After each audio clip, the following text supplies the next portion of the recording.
Matatandaang ikinasal ang aktres na si Carla Abellana sa kanyang non-showbiz partner na si Dr. Reginald Santos noong December 27, 2025.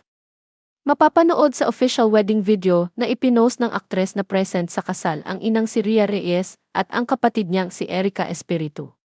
Tinanong ng Pep.ph ang ama ni Carla na si Ray PJ Abellana via text kung invited ba siya sa kasal ng anak niya.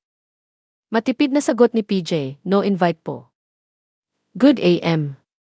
Nang tanungin naman kung ano ang wish niya para sa kanyang anak na si Carla, sagot ni PJ, I feel worried for them and I wish they will acknowledge the righteous ways of God to make them realize what is right and wrong for them. To avoid bad luck. Si Ray PJ Abellana ang dating partner ni Rhea Reyes, na anak ng late actress na si Delia Razon. Dalawa ang anak ni na PJ at Rhea, sina Carla at Erica.